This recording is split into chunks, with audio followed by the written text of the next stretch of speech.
Hey Weintek warriors, welcome to Weintek Live. Weintek Live is our new weekly live training session. Each week we cover a new topic to help you on your Weintek HMI application building journey. This live session will run for around 15 minutes, and if you have any questions related to the content being discussed, please wait until after the training session and we will address some of your questions then. Today we'll cover how to troubleshoot device communication issues that are indicated by the appearance of the device no response message. All right, here it is, folks. The dreaded device no response message. This is an indication that a communication error exists within your project. We'll cover some troubleshooting steps to complete when encountering this message. All right. So here are a few potential causes of communication failure. Incorrect data type. This is typically caused by changes made within the PLC, such as when the data type used by a tag has been changed. An example would be a tag that used to be a real is changed to an int in the PLC. If the new tag type is not synced to the HMI may have a communication error. So if you make any changes to your tags, be sure to re-upload that tag file into your EasyBuilder Pro project. Wrong register type. You may be using the wrong register type for the device register that you intend to read. For example, if you're communicating with a Modbus device that does not support Modbus function code 16, and you use the 4x address type within our software, then you will likely experience a communication error. So if you have any doubts, refer to your device's user manual and the connection guide for that device. And I had mentioned this last week, but if you head to our forum, forum.wintekusa.com, you can view all of our connection guides by selecting PLC support.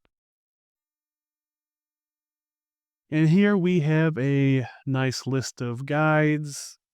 Clicking on the hyperlink will pull up the device's connection guide. So when you're building a project and you add a device to it, keep that guide handy. It could save you some time troubleshooting. Okay. Register not used in PLC program. A register used within an object may not have been used or made accessible within PLC memory, or when a tag-based PLC, or when using a tag-based PLC, the tag name may have been changed within the PLC project. Okay, so I've added a Rockwell Microwave 50 to our project here, and I've got 3 objects that have been assigned 3 tags exported from the PLC program. So let's just pull up our PLC program here, and it's just a simple program, and we've exported these 2 tags, test in and test out. But it seems we've got 3 tags here. So one of these is an imposter. It certainly couldn't be this bad tag. But if we navigate to this page within our project, we immediately see this device no response message. And that indicates that there's an issue on this window, which we'll talk more about that later. And it looks like the tag's missing. And that is a great indicator that there's an issue with, the object's missing. And that's a great indicator that that's the troublesome object. There's an issue with the tag. And in this case, the tag wasn't in our PLC program. So we got the DNR message and the object is missing from our project.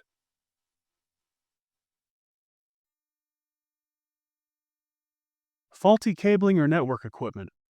If the HMI is connected to a device or network using a faulty or damaged Ethernet or serial cable, the flow of data packets could be negatively affected or halted altogether. So always confirm that your cables are intact or plugged in. And if you're using a network switch, confirm that it's still working efficiently. So yeah, just give your cables a visual inspection. If there's any damage, replace it. Make sure everything's plugged in, and check to see if your switch is still functioning as intended, because they do go bad occasionally.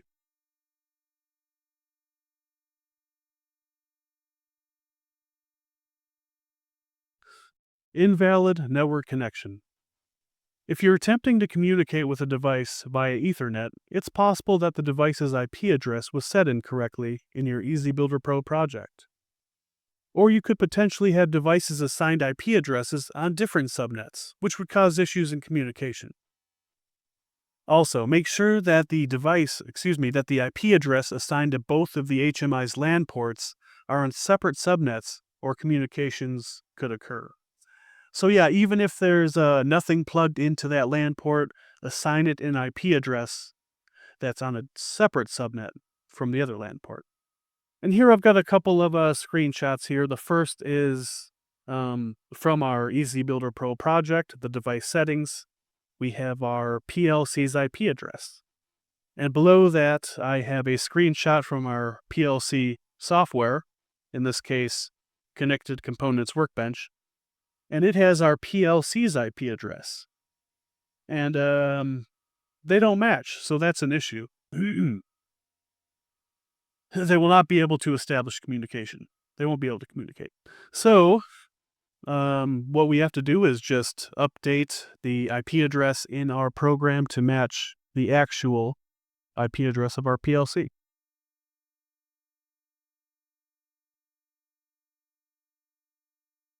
Incorrect communication parameters. It's possible that device communication settings were configured incorrectly. Referencing the device's connection guide will help eliminate these errors.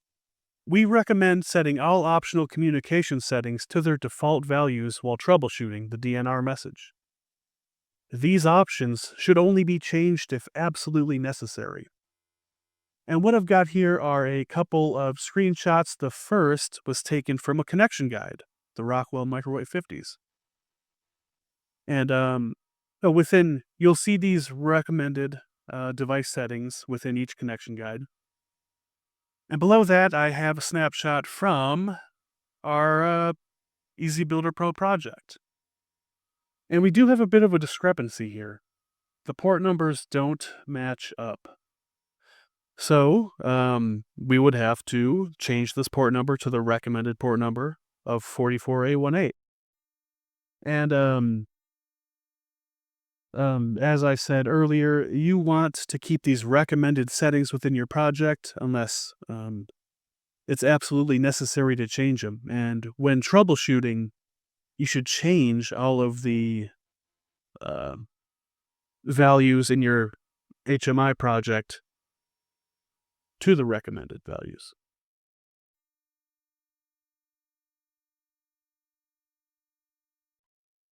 Okay. Invalid serial configuration. It's possible that you're using a different serial cable other than the one specified within your EasyBuilder Pro project. So I've got a screenshot here that is from our EasyBuilder Pro project, and if you're using an RS-232 cable and have an RS-485 option selected, then we wouldn't be able to establish communication with the device. So always double check that we've got the right serial cable selected. All right, and within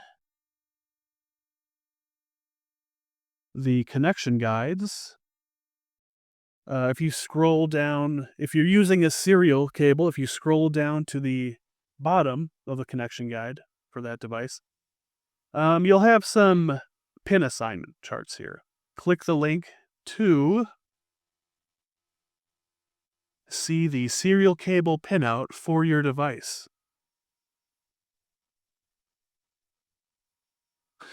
So yeah, double check that your pinout's okay and that you have the correct serial cable selected within your project.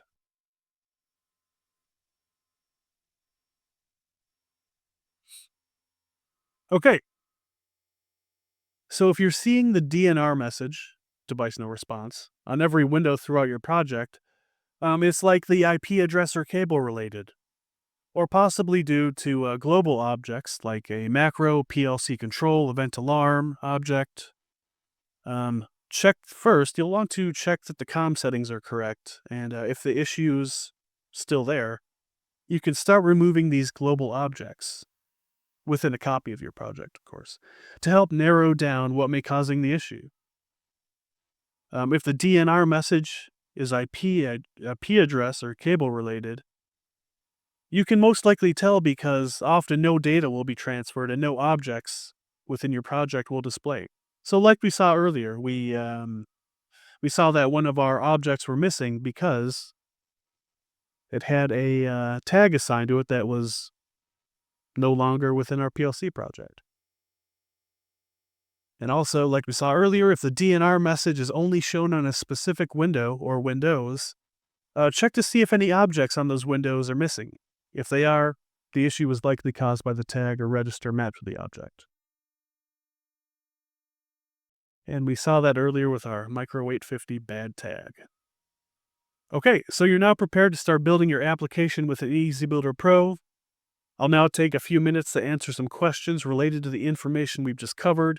If you have any questions that's not related to the topics discussed, head to our forum.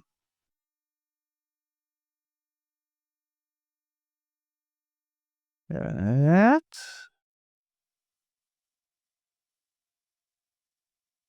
forum.wintechusa.com.